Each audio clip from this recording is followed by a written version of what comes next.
മത്തായിയുടെ സുവിശേഷം 10-ാം അധ്യായത്തിൻ്റെ 16-ാം വാക്യത്തിൽ യേശു തൻ്റെ ശിഷ്യന്മാരെ അവരുടെ ദൗത്യത്തിന് പറഞ്ഞയക്കുമ്പോൾ അവർക്ക് നൽകുന്ന കൃത്യവും സൂക്ഷ്മവും വിശദീകരണങ്ങൾ ഉൾക്കൊള്ളുന്നതുമായ നിർദ്ദേശങ്ങളുണ്ട് എന്ന് നമുക്ക് അറിയാം. അതിൽ പലരെയും അല്പം ചിന്താക്കുഴപ്പത്തിലാക്കുന്ന ഒരു പ്രസ്താവനയാണ്, നിങ്ങൾ പ്രാവിനെ പോലെ നിഷ്കളങ്കരും പാമ്പിനെ പോലെ ബുദ്ധിയുള്ളവരും ആയിരിക്കണം എന്നുള്ളത്.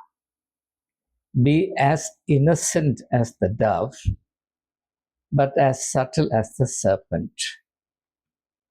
ഇതിൻ്റെ അർത്ഥം എന്താണ് എന്ന് പല ആളുകളും അന്വേഷിച്ചിട്ടുണ്ട്, എന്നോട് തന്നെ ചോദിച്ചിട്ടുണ്ട്, അവരുടേതായ വിശദീകരണങ്ങൾ എന്നോട് പങ്കുവച്ചിട്ടുണ്ട്. എന്നാൽ പൊതുവെയുള്ള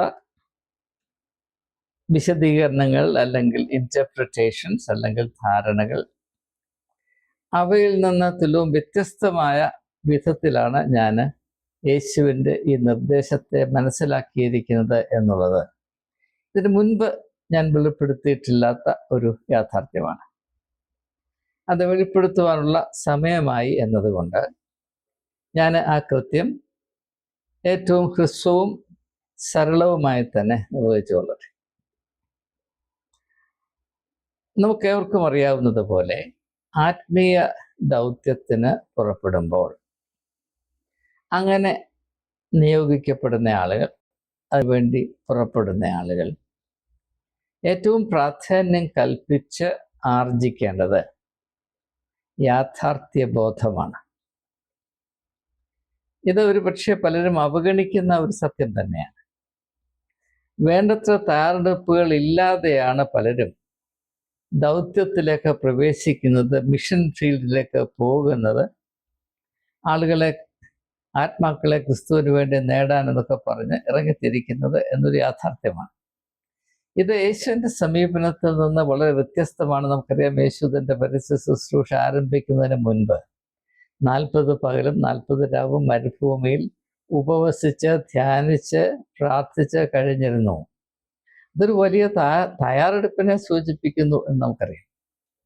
അതെന്തിനു വേണ്ടി സുവിശേഷത്തിൽ രേഖപ്പെടുത്തിയിരിക്കുന്നു എന്ന് ചോദിച്ചാൽ, ആരും ആത്മീയമായ ദൗത്യത്തെ തുച്ഛീകരിക്കരുത്, വേണ്ടത്ര തയ്യാറെടുപ്പില്ലാതെ മേഖലയിൽ കാലുകുത്തരുത് എന്ന ഒരു നിശബ്ദമായ താക്കീതായിട്ടാണ് അതിനെ കാണേണ്ടത് എന്നാണ് എൻ്റെ അഭിപ്രായം. അപ്പോൾ യേശു ഉദ്ദേശിക്കുന്ന ആ ഒരു സങ്കീർണത, യേശു മനസ്സിലാക്കിയിരിക്കുന്ന ലോക അവസ്ഥകളുടെ പ്രത്യേകത, പ്രത്യേകിച്ച് ആത്മീയമായ ദൗത്യത്തിൽ ഏർപ്പെടുന്ന ആളുകൾ തികച്ചും അറിഞ്ഞിരിക്കേണ്ട, എപ്പോഴും ബോധവാന്മാരായിരിക്കേണ്ട യാഥാർത്ഥ്യം എന്താണ്, എങ്ങനെയാണ് നാം ലോകത്തെ മനസ്സിലാക്കേണ്ടത്, യാഥാർത്ഥ്യബോധം വളർത്തിയെടുക്കുവാൻ നാം എന്താണ് ചെയ്യേണ്ടത്. ഇപ്പോൾ പരിശുദ്ധാത്മാവാണ് ആത്മീയ ദൗത്യത്തിൻ്റെ കാര്യവിചാരകൻ അല്ലെങ്കിൽ നടത്തിപ്പുകാരൻ എന്ന് ക്രിസ്ത്യാനികൾ പറയാറുണ്ട്. അത് സത്യമാണ് താനും. പക്ഷേ അതിൻ്റെ യഥാർത്ഥത്തിലുള്ള അർത്ഥം എന്താണ് എന്ന് പലപ്പോഴും നാം മനസ്സിലാക്കുന്നില്ല. അപ്പോൾ പരിശുദ്ധാത്മാവിൻ്റെ നിയോഗമുള്ളത് കൊണ്ട്, പരിശുദ്ധാത്മാവ് നമ്മെ നടത്തുന്നത് കൊണ്ട് നമ്മുടെ തലച്ചോറ് ഉപയോഗിക്കരുത് എന്ന എന്തെങ്കിലും സൂചന എവിടെയെങ്കിലും യേശുവിൻ്റെ പഠിപ്പീരിലുണ്ടോ? എന്നാൽ അതിൽ നിന്ന് വ്യത്യസ്തമായ, നമ്മുടെ ധാരണകൾക്ക് വ്യത്യസ്തമായ പൗലോസ് അപ്പോസ്തലൻ പരിശുദ്ധാത്മാവിൻ്റെ ദാനങ്ങളെ പരാമർശിക്കുമ്പോൾ അതിൽ വിവേചന ബുദ്ധി, ഡിസേൺമെന്റ് എന്ന് കാണിക്കുന്നുണ്ട്. ഡിസേൺമെന്റ് എന്താണ്? ഡിസേൺമെന്റ് നിലവിലിരിക്കുന്ന ധാരണകൾക്ക്, ആ ധാരണകൾ ഉൾക്കൊള്ളുന്ന പരിമിതികൾക്കപ്പുറത്തു കടന്നു ചെന്ന് പ്രതീതികളുടെ ഈ ലോകത്തിൽ പ്രതീതികളെ കവച്ചു വെച്ച് സത്യത്തെ അറിയുകയും അങ്ങനെയുള്ള യാഥാർത്ഥ്യ ബോധത്തിൻ്റെ അടിത്തറയിൽ അതിൻ്റെ സഹായത്തോടെ ലോക യാഥാർത്ഥ്യങ്ങളുമായി, ലോക അവസ്ഥകളുമായി, മനുഷ്യൻ്റെ അവസ്ഥകളുമായി ബന്ധം പുലർത്തുക എന്നാണ് എൻ്റെ അർത്ഥം. ഈ ഡിസേൺമെന്റ് അല്ലെങ്കിൽ വിവേചന ബുദ്ധി മനുഷ്യന് ദൈവം നൽകിയ ചിന്തിക്കാനുള്ള കഴിവിനെ കെടുത്തിക്കളയേണ്ടതല്ല, അതിനെ കുറച്ചുകൂടെ മേൽത്തരമായി പ്രവർത്തിക്കുവാൻ സഹായിക്കേണ്ടതാണ്. തലച്ചോറ് ആക്കുന്നവർക്ക് വേണ്ടി നൽകുന്ന പ്രത്യേകമായ ആനുകൂല്യമല്ല പരിശുദ്ധാത്മാവ്. ഇത് പ്രത്യേകമായി ധരിച്ചിരിക്കേണ്ട ഒരു അത്യാവശ്യമുണ്ട്. കാരണം ഈ കാലത്ത് പരിശുദ്ധാത്മാവിനെ പറ്റിയുള്ള പഠിപ്പീരുകൾ തികച്ചും നികൃഷ്ടവും ബുദ്ധിശൂന്യവുമാണ്. അത് വളരെയധികം ദോഷം ചെയ്യും, ഒരു ഗുണവും അതുകൊണ്ട് ഉണ്ടാകുകയില്ല എന്നത് അതേ സമയത്തൊന്ന് സൂചിപ്പിക്കുക മാത്രമേ ചെയ്തു. ഇപ്പോൾ പരിശുദ്ധാത്മാവിൻ്റെ ദാനം പോലും നാം ആയിരിക്കുന്ന ഈ ലോകത്തിലെ, നാം ഇടപെടുന്ന അവസ്ഥകളിലെ സത്യാവസ്ഥ സൂക്ഷ്മമായും കൃത്യമായും മനസ്സിലാക്കാനുള്ള ഒരു അത്യാവശ്യത്തെ സൂചിപ്പിക്കുന്നു. പരിശുദ്ധാത്മാവിൻ്റെ ദാനമായ വിവേചന ബുദ്ധി അല്ലെങ്കിൽ ഡിസേൺമെന്റ് നമുക്ക് നൽകേണ്ടതിൻ്റെ ആവശ്യം എന്താണ്? ഈ ലോക യാഥാർത്ഥ്യങ്ങൾ സങ്കീർണമായതുകൊണ്ടാണ്.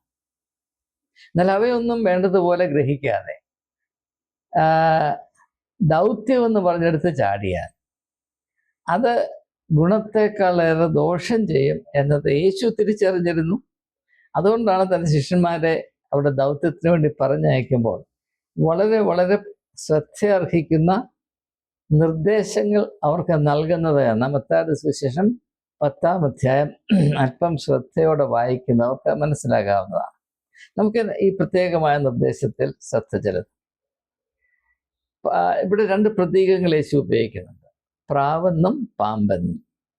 പ്രാവിനെ പോലെയുള്ള നിഷ്കളങ്കത, പാമ്പിനെ പോലെയുള്ള ബുദ്ധി. അത് എന്താണ് ഉദ്ദേശിക്കുന്നത്? നമുക്കറിയാം, നമ്മുടെ സാധാരണ കാഴ്ചപ്പാടിൽ നാം ചിന്തിക്കുകയും മനസ്സിലാക്കുകയും ചെയ്യുന്ന വിധത്തിൽ ഈ പ്രാവും പാമ്പും ഒരിക്കലും കൂട്ടിമുട്ടുകയില്ല. നമ്മൾ ലോകത്തെ കാണുന്ന വിധത്തിൽ, പ്രകൃതിയെ മനസ്സിലാക്കുന്ന വിധത്തിൽ, ലോക യാഥാർത്ഥ്യങ്ങളെ മനസ്സിലാക്കുന്ന വിധത്തിൽ ഈ പ്രാവും പാമ്പും ഒരിക്കലും കൂട്ടിമുട്ടുകയില്ല. ഒന്നുകിൽ പ്രാവ് അല്ലെങ്കിൽ പാമ്പ്. എന്നാൽ ഇത് രണ്ടും കൂടെ കൂട്ടിമുട്ടേണ്ട ആവശ്യമുണ്ട് എന്ന് യേശു ക്രിസ്തു സൂചിപ്പിച്ചത് എന്നെ അത്ഭുതപ്പെടുത്തുകയാണ്. ഇതെന്നെ പല വിധത്തിൽ ചിന്തിക്കുവാൻ പ്രേരിപ്പിച്ചിട്ടുണ്ട്. അങ്ങനെ ചിന്തിച്ചപ്പോൾ മനസ്സിലായ കാര്യങ്ങളാണ് ഞാനിപ്പോൾ നിങ്ങളുമായി പങ്കിടുന്നത്. ഇതിൻ്റെ മർമ്മം മനസ്സിലാക്കുന്നതിന് നമുക്ക് യേശുവിൻ്റെ മറ്റൊരു പ്രസ്താവന ശ്രദ്ധിക്കാം. യേശു പറഞ്ഞു, നിങ്ങൾ ശത്രുക്കളെ സ്നേഹിപ്പീൻ. ഇത് പലരും വൈകാരികമായിട്ടാണ് മനസ്സിലാക്കുന്നത്. എൻ്റെ അഭിപ്രായത്തിൽ വൈകാരികത കൂടുന്തോറും ചിന്താശക്തി കുറഞ്ഞുകൊണ്ടേയിരിക്കും. മനുഷ്യന് വികാരം വളരെ ആവശ്യമാണ്. മനുഷ്യൻ്റെ വ്യക്തിത്വത്തിൽ വികാരം വളരെയധികം പ്രാധാന്യം അർഹിക്കുന്ന ഒരു ഘടകമാണ്.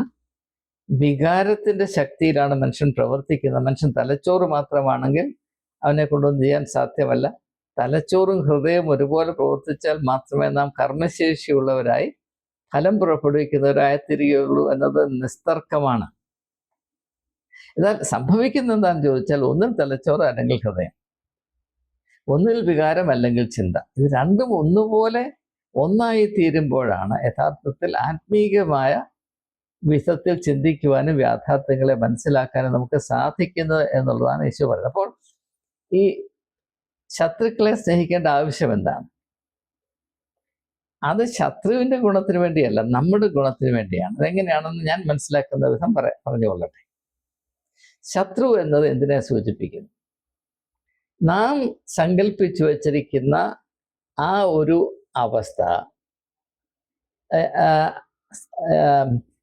വ്യക്തികളെയും അവസ്ഥകളെയും സംഭവങ്ങളെയും യാഥാർത്ഥ്യങ്ങളെയും കാണുവാൻ നാം താല്പര്യപ്പെടുന്നൊരു വിധമുണ്ട്.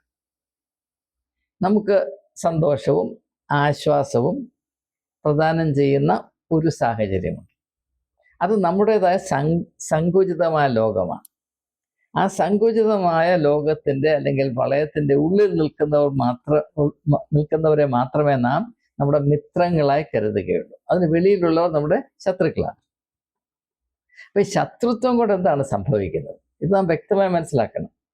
ശത്രുത്വം കൊണ്ട് നമുക്ക് വരുന്ന നഷ്ടം എന്താണെന്ന് ചോദിച്ചാൽ, ഈ ചെറിയ നമ്മുടേതായ സങ്കുചിതമായ ഇടുങ്ങിയ ഈ ഒരു ഇടത്തിനുള്ളിൽ നമുക്ക് ഒതുക്കി വെക്കാവുന്ന അല്പമായ കാര്യങ്ങളോട് മാത്രം ബന്ധപ്പെടുത്തുകയും അതിന് വെളിയിലുള്ളതിൽ നിന്നെല്ലാം നാം അന്യവൽക്കരിക്കപ്പെടുകയും ചെയ്യുന്നത് കൊണ്ട് നമ്മുടെ ലോകം ചുരുങ്ങി ചുരുങ്ങി ചുരുങ്ങി അത് നമ്മുടെ വ്യക്തിത്വത്തെയും ദാരിദ്ര്യത്തിലാക്കി നമ്മുടെ ജീവിതത്തെ നിഷ്ഫലമാക്കുന്നു.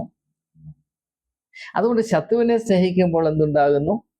നാം അല്ലായെങ്കിൽ ആയിത്തീരുന്ന ഇട്ടാവട്ടത്തിൽ നിന്ന് പുറത്തോട്ട് വളർന്ന് കൂടുതൽ കൂടുതൽ അവസ്ഥകളിലേക്ക് പ്രവേശിച്ച് കൂടുതൽ കൂടുതൽ വ്യക്തികളെയും സാധ്യതകളെയും ഉൾക്കൊണ്ട് നമ്മുടെ യാഥാർത്ഥ്യ ബോധത്തെ, നമ്മുടെ ചിന്താശക്തിയെ കൂടുതൽ വികസിപ്പിക്കുവാനുള്ള അവസരങ്ങൾ പ്രാപിക്കും.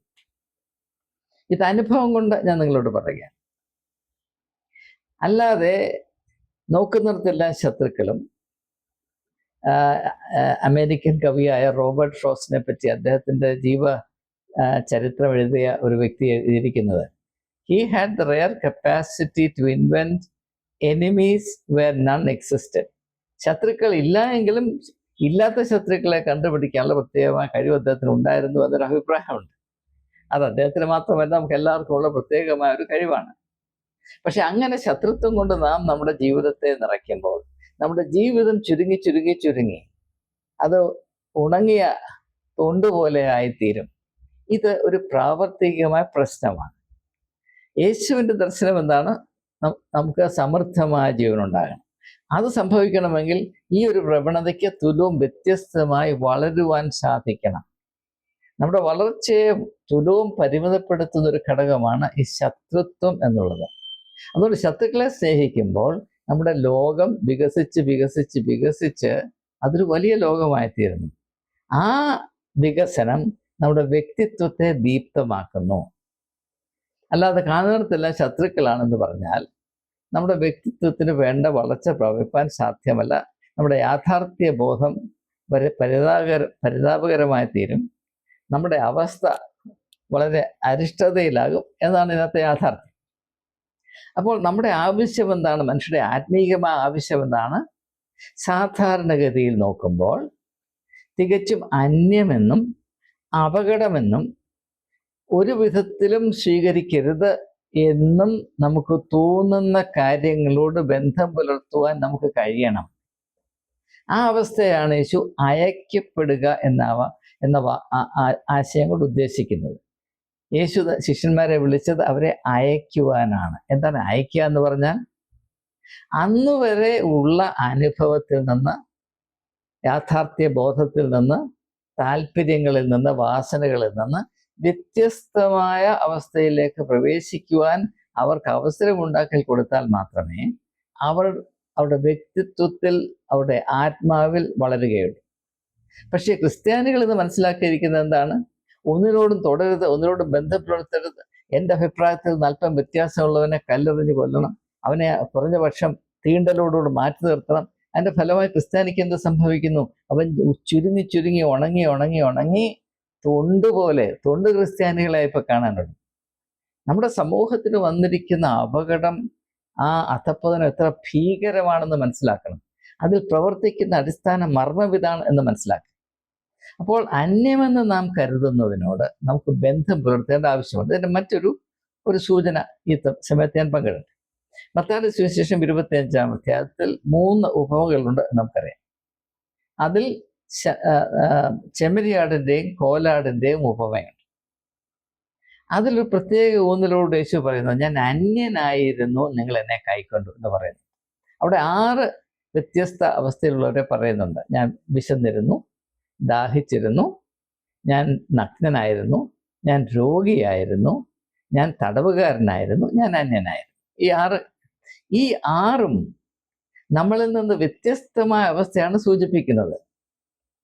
അങ്ങനെയുള്ള അവസ്ഥയോട് ബന്ധം പുലർത്തുക എന്നത് നാം നമ്മോട് കാണിക്കേണ്ട നീതിയാണ്, നമ്മുടെ ആത്മീയ വളർച്ചയ്ക്കുള്ള പോഷണമാണ് എന്നാണ് ആ ഉപമയുടെ അർത്ഥം. പക്ഷേ ആ അർത്ഥത്തിലല്ല ഈ ഉപമ നാളിതുവരെയും മനസ്സിലാക്കിക്കൊണ്ടും അത് പ്രഘോഷിച്ചുകൊണ്ടും ഇരിക്കുന്നത് സമയത്തിൻ്റെ പരിമിതി കൊണ്ട് ഞാൻ ആ ഒരു ഉപമ വേണ്ടതുപോലെ വിശദീകരിക്കാൻ ശ്രമിക്കുന്നില്ല. നിങ്ങൾ പ്രത്യേകമായി ശ്രദ്ധിക്കണം. ഞാൻ അന്യനായിരുന്നു, നിങ്ങൾ എന്നെ കൈക്കൊണ്ടു എന്ന് പറഞ്ഞാൽ അന്യരെ കൈക്കൊള്ളുവാനുള്ള വിശാലതയുള്ള ഒരു വ്യക്തിക്ക് മാത്രമേ യേശുവിനെ കൈക്കൊള്ളുവാൻ സാധ്യമാകുകയുള്ളൂ എന്നാണ് എൻ്റെ അർത്ഥം. ഇപ്പം നമ്മുടെ ക്രിസ്ത്യാനികളുടെ ഇടയിൽ ഏറ്റവും ഭക്തരെന്ന് പറയുന്ന ആളുകൾ പറയുന്ന ഒരു മണ്ടത്തരം, ഞാൻ വേർപാടാണ്, ഞാൻ വേർപാടില്ല, ഞാൻ ലോകത്തെ വേർതിരിക്കുന്നു, ലോകവും ഞാനുമായിട്ടൊരു ബന്ധമില്ല. ശുദ്ധ മണ്ടത്തരമാണ്, പരമമായ കള്ളം കൂടെയാണ്. പക്ഷെ നാം എന്തുകൊണ്ട് ലോകത്തെ വെറുക്കുന്നു എന്ന് ചോദിച്ചാൽ, വെറുക്കുന്നു എന്ന് വരുന്ന ലോകത്തെ കൊണ്ട് മാത്രമാണ് ജീവിക്കുന്നത്, നാം കൊണ്ട് ഇങ്ങനെ പറയുന്നു എന്ന് ചോദിച്ചാൽ, എനിക്ക് ഇഷ്ടമില്ലാത്ത കാര്യങ്ങൾ, എനിക്ക് കൈകാര്യം ചെയ്യാൻ എളുപ്പമില്ലാത്ത കാര്യങ്ങളൊക്കെ അവിടെയുണ്ട്, അതുകൊണ്ട് ഞാൻ അങ്ങോട്ട് തുറന്നില്ല, തീണ്ടലാണെന്ന് പറയും. അങ്ങനെയുള്ള ഒരിക്കലും യേശുവിൻ്റെ വ്യക്തിത്വവുമായി ബന്ധം പുലർത്തുവാൻ അവകാശമുള്ളവരല്ല. അവർ യേശുവിനെ മറുതലിച്ചുകൊണ്ടേയിരിക്കും എന്നതാണ് യേശു പഠിപ്പിക്കുന്നതിൻ്റെ അർത്ഥം. അപ്പൊ ഈ ഒരു തത്വം മനസ്സിലാക്കിയെങ്കിൽ, അതായത് എല്ലാ മനുഷ്യരുടെയും ജീവിതത്തിൽ 2 തട്ടങ്ങളുണ്ട്. ഇത് വ്യക്തമായി മനസ്സിലാക്കണം.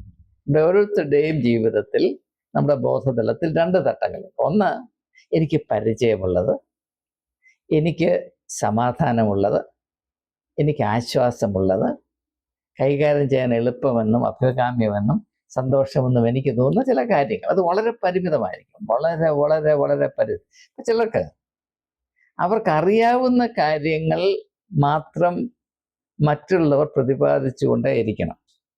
എന്നെപ്പറ്റി പലരും കംപ്ലൈൻറ്റ് ചെയ്യുന്നത്, താങ്കൾ പറയുന്നതൊക്കെ ഞങ്ങളുടെ തലയുടെ മേളിൽ കൂടെ പോകുന്നെന്ന് പറയും. അതിൻ്റെ അർത്ഥം ഇത്ര മാത്രമേ ഉള്ളൂ. ഞാൻ പറയുന്നത് വേദപുസ്തകത്തിന് അടിസ്ഥാനമല്ലെന്നോ അല്ലെങ്കിൽ കള്ളമാണെന്നോ പ്രയോജനശീലമാണെന്നോ ആരും പറയുന്നില്ല. അത് തലയുടെ മേളിൽ കൂടെ പോകുന്നു. അതിൻ്റെ അർത്ഥം, ഞങ്ങളെ സംബന്ധിച്ചിടത്തോളം ഞങ്ങൾ നാളിതുവരെ കേട്ടത് മാത്രം കേട്ടിരിക്കാൻ താല്പര്യമുള്ളവരാണ്. അത് കേട്ടാൽ മാത്രമേ ഞങ്ങൾക്ക് ആശ്വാസമുള്ളൂ. ഞങ്ങൾ അറിയാത്ത എന്തെങ്കിലും കാര്യം തന്നെ അവസരത്തിൽ പറഞ്ഞു പോകാൻ ഞങ്ങൾക്ക് വിമിഷ്ടം. അതുകൊണ്ട് ഞങ്ങളെ ഇങ്ങനെ കഷ്ടപ്പെടുത്തരുത് എന്ന് മാത്രമല്ല അർത്ഥം. എന്നാൽ ആർക്കെങ്കിലും വളരണമെന്ന് താല്പര്യമുണ്ടെങ്കിൽ അങ്ങനെയുള്ള വ്യക്തി ഇന്നുവരെ അറിഞ്ഞതിൽ നിന്ന് അപ്പുറത്തേക്ക് പോകുന്ന ഏതെങ്കിലും ആശയം അവതരിപ്പിച്ചാൽ യഥാർത്ഥത്തിൽ നന്ദി അനുഭവിക്കുകയും രേഖപ്പെടുത്തുകയും ചെയ്യാറുണ്ട്. നാം പ്രത്യേകം വ്യക്തമായി മനസ്സിലാക്കണം. അപ്പോൾ അതുകൊണ്ട് നമ്മുടെ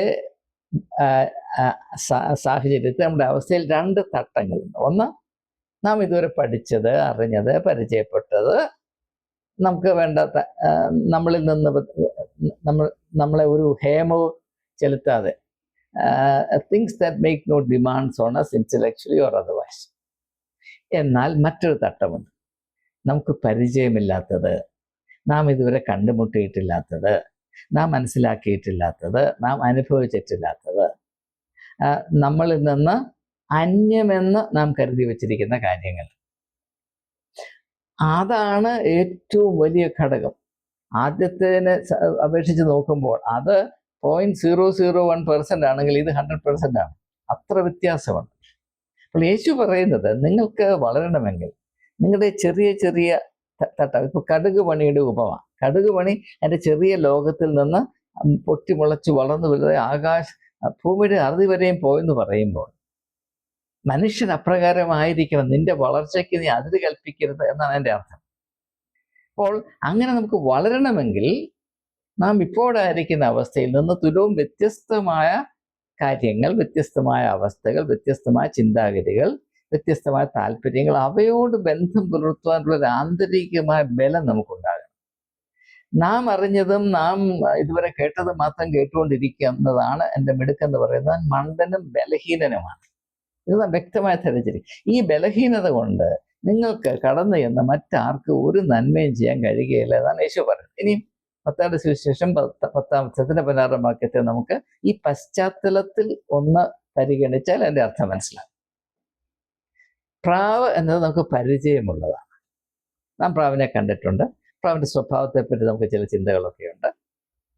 അതേസമയം പാമ്പ് എന്നുള്ളത് നമുക്ക് ഏറ്റവും അപരിചിതമായതുകൊണ്ട് തന്നെ അതിനെ കാണുമ്പോൾ നമുക്ക് ഭീതിയും അറപ്പുമാണ്. അല്ലെങ്കിൽ മറ്റു വിധത്തിൽ പറഞ്ഞാൽ, പ്രാവ് നമ്മോട് ഏറ്റവും അടുത്ത് നിൽക്കുന്നതും പാമ്പ് നമ്മളോട് ഏറ്റവും അകന്ന് നിൽക്കുന്നതുമാണ്. അതുകൊണ്ടാണ് ഉൽപ്പത്തി പുസ്തകത്തിൻ്റെ 3-ാം അധ്യായത്തിൽ യഹോവ ആദാമിനോട് സംസാരിക്കുമ്പോൾ, ഞാൻ മനുഷ്യർക്കും സർപ്പത്തിനും ഇടയിൽ ഒരു വലിയ ശത്രുത്വം സൃഷ്ടിച്ചിരിക്കുന്നു എന്ന് പറയുന്നത്. ഈ ശത്രുത്വം എന്ന് പറഞ്ഞാൽ വലിയ അകൽച്ച. അപ്പോൾ പാമ്പിനെ കണ്ടാൽ എൻ്റെ തല തകർക്കണം, എന്നാൽ മാത്രമേ എനിക്ക് വസിക്കാൻ കഴിയുകയുള്ളൂ എന്നൊരു ചിന്തയുണ്ടാകും. അത്രമാത്രം അകൽച്ച. ആ അങ്ങനെയുള്ള ഘടകങ്ങളെ പോലും ഉൾക്കൊള്ളുവാനുള്ള ഒരു വിശാലത നിനക്കുണ്ടാകണം. നീ പ്രാവിനെ മാത്രം പിടിച്ചുകൊണ്ടിരുന്നാൽ നീ അങ്ങനെ ഇരിക്കും, എന്നെക്കൊണ്ട് ആർക്കും ഒരു ഗുണം ഉണ്ടാകുകയില്ല. എന്നാൽ പ്രാവ് ആവശ്യമാണ്. എന്താണ്? പരിചിതമായ കാര്യങ്ങൾ വിലയുള്ളതാണ്. നീ ഇതുവരെ പ്രാപിച്ച അറിവുകൾ, നിന്റെ നല്ല ഓർമ്മകൾ, ലഭിച്ച പ്രബോധനങ്ങൾ, വളർന്നു വന്ന പാരമ്പര്യം, ഇതിനൊക്കെ അതിൻ്റെതായ ഇടമുണ്ട്, ഇല്ലെന്ന് ഞാൻ പറയുകയില്ല. എന്നാൽ അതേ സമയം തന്നെ അതിൽ മാത്രം അള്ളിപ്പിടിച്ച് നിന്നാൽ നാം ഓരോരോ ചിതൽപുറ്റുകളായി മാറും. നമ്മുടെ വ്യക്തിത്വം വളരുകയില്ല. നമ്മുടെ വ്യക്തിത്വം വളരണമെങ്കിൽ പാമ്പിനെ പോലെ ബുദ്ധി ഉണ്ടാകുക എന്ന് പറഞ്ഞാൽ അത് ആക്ഷരികമല്ല. പാമ്പിന് വലിയ ബുദ്ധിയൊന്നുമില്ല. ലോകത്തിലേക്ക് ബുദ്ധി ഇല്ലാത്തൊരു കാര്യമാണ് പാമ്പ്. പാമ്പിന് ചെവിയില്ല, പിന്നെ എങ്ങനെ ബുദ്ധി ഉണ്ടാകണം? അത് ഒരു സങ്കല്പമാണ്. പാമ്പിന് വലിയ ബുദ്ധിയുണ്ട്. പാമ്പിനൊരു ബുദ്ധിയുമില്ല. പിന്നെ പാമ്പിന് ബുദ്ധിയുണ്ടെന്ന് വരാനുള്ള കാര്യം മിത്തുകളാണ്. ഗ്രീക്ക് മിത്തോളജിയിൽ പാമ്പ് ബുദ്ധിയുടെ ഒരു പ്രതീകമായിരുന്നു എന്ന് മാത്രവുമല്ല, ഗ്രീക്ക് മിത്തോളജിയിലെ രോഗശാന്തി നൽകുന്ന ദൈവമായ എസ്ക്വിലാപ്പിയസ് അല്ലെങ്കിൽ എസ്ക്ലീപ്പിയസ് എന്ന് പറയുന്ന ദൈവത്തിൻ്റെ ദൈവത്തോട് ചേർത്ത് ചിന്തിക്കുന്ന ഒരു ജീവിയായിരുന്നു പാമ്പ്. അങ്ങനെയാണ് പാമ്പിന് അപ്രകാരമുള്ള ഒരു ധാരണയുണ്ട്. പക്ഷെ ഇവിടെ അതല്ല നാം മനസ്സിലാക്കേണ്ടത്. ഇവിടെ മനസ്സിലാക്കേണ്ടത് നമ്മുടെ സാധ്യതകളുടെ പരിമിതിക്കകത്ത് ഒരു വിധത്തിലും നമ്മൾ കടന്നു വരാനോ ഇടം പിടിക്കുവാനോ അനുവദിക്കാത്ത കാര്യങ്ങൾ എന്തൊക്കെയാണ്, അതിനെ മുഴുവനും പാമ്പ് പ്രതികരിക്കുന്നു. The serpent is a representative of all that we exclude from our familiar world. ഇതാണ്, അങ്ങനെയാണ് ഇതിനെ പ്രതീകാത്മകമായിട്ട് അങ്ങനെയാണ് മനസ്സിലാക്കേണ്ടത്. ഇനി അത് മനസ്സിലാക്കുന്നതിന് ഒരു ഉദാഹരണം ഇവിടെ പറയാം. യോഹന്നാന്റെ സുവിശേഷം 8-ാം അധ്യായത്തിൽ വേശ്യാവൃത്തിയിൽ പിടിക്കപ്പെട്ട ഒരു സ്ത്രീയുണ്ട്. അവളെ യേശുവിൻ്റെ മുമ്പിൽ അവതരിപ്പിച്ചിട്ട് നീ ഇവളെ എങ്ങനെ കുറ്റം വിധിക്കുന്നു എന്ന് ചോദിക്കുന്നില്ലേ? ആ സംഭവത്തിൽ യേശു എന്താണ് ചെയ്തത്? യേശു പറയുന്നത്, നിങ്ങളിൽ പാപം ചെയ്യാത്തവർ ഇവളെ കല്ലെറിയട്ടെ, ആദ്യം കല്ലെറിയട്ടെ എന്ന് പറയുന്നതിന് അർത്ഥം എന്താണ്? അതുവരെ അവളെ കൈകാര്യം ചെയ്ത വ്യക്തികൾ, പരീശന്മാർ, ശാസ്ത്രിമാർ, അവരുടെ സ്വാധീനത്തിൽ ഈ സ്ത്രീയെ കൊല്ലാനായിട്ട് മോറൽ പോലീസായിട്ട് കൊണ്ടുവരുന്ന, കല്ലും പേറി കൊണ്ടുവരുന്ന ആളുകൾ, അവരുടെ എല്ലാ അവസ്ഥ എന്താണ്? അവർ ഈ ഒരു യാഥാർത്ഥ്യത്തെ മനസ്സിലാക്കുന്നത് അവർക്ക് സൗകര്യമുള്ളതുപോലെ അവരുടെ താല്പര്യത്തെ മാത്രം ഉൾക്കൊണ്ടുകൊണ്ടാണ് മനസ്സിലാക്കുന്നത്. അങ്ങനെ വരുമ്പോൾ ഈ സ്ത്രീ മാത്രം കുറ്റവാളികളാണ്. ആ സമീപനത്തിൻ്റെ പ്രശ്നം എന്താണ്?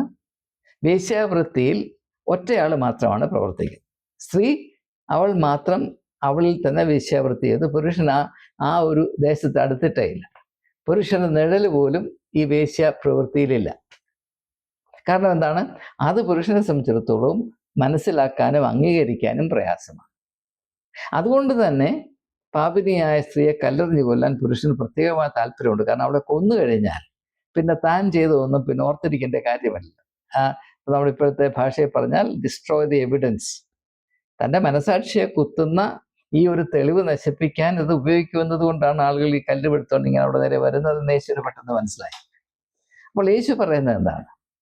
നിങ്ങൾക്ക് ഈ ഒരു സാഹചര്യത്തിൽ നീതി നിർവഹിക്കണമെങ്കിൽ, നീതി, justice, if you want to do justice, if you want to practise justice in this context, എന്ത് ചെയ്യണം? നിങ്ങൾ സത്യം തിരിച്ചറിയണം. സത്യം എന്താണ്? നിങ്ങൾ അറിയുന്ന കാര്യവും നിങ്ങൾ മനഃപൂർവ്വം മാറ്റിവെച്ചിരിക്കുന്ന പാമ്പല്ലേ, പാമ്പ്, ആ പാമ്പിനെ കൂടെ നിങ്ങൾ അറിഞ്ഞിരിക്കുന്ന കാര്യം പ്രാവാണ്, അതിനെ പിടിച്ചുകൊണ്ടാണ് നിങ്ങൾ വരുന്നത്. എന്നാൽ ഇതിൻ്റെ മറ്റൊരു വശമുണ്ട്. നിങ്ങളെ സംബന്ധിച്ചിടത്തോളം അത് പാമ്പാണ്. അതെന്താണ്? നിങ്ങൾക്ക് ഇതിനകത്തുള്ള പങ്കില്ലേ? അപ്പം ഈ പ്രാവും പാമ്പും കൂടെ ചേർന്നെങ്കിൽ മാത്രമേ ഇതിൻ്റെ സത്യം നിങ്ങൾക്ക് തിരിച്ചറിയാൻ സാധ്യമാകുകയുള്ളൂ. അപ്പം സത്യം എന്താണ്? പാമ്പാണ്. അതായത് പ്രാവും പാമ്പും. അങ്ങനെ മലയാളത്തിൽ വാക്കില്ല, നിങ്ങൾക്കറിയാം. ഞാനൊരു വാക്ക് ഉണ്ടാക്കണം വിചാരിച്ചു. സത്യം എന്താണ്? പാമ്പാണ്. പ്രാവും പാമ്പും കൂടെ ചേർന്നാൽ മാത്രമേ. എന്നാൽ നമ്മുടെ സമീപനത്തിൽ എന്താണ്? പ്രാവ് മാത്രം. അത് നമുക്ക് സൗകര്യമാണ്, സന്തോഷമാണ്. അതിനകത്ത് നമുക്ക് സൗകര്യമുള്ള സത്യമാണ് ഈ പ്രാവ് എന്ന് പറയുന്നത്. എന്നാൽ യഥാർത്ഥത്തിലുള്ള സത്യം എന്താണ്? പ്രാവും പാമ്പും ഒന്നായി തീരുമ്പോഴുണ്ടാകുന്ന സത്യം. ഈ സത്യത്തിൽ കൂടെ മാത്രമേ ലോകത്തോട് നിങ്ങൾ ബന്ധം പുലർത്താവൂ.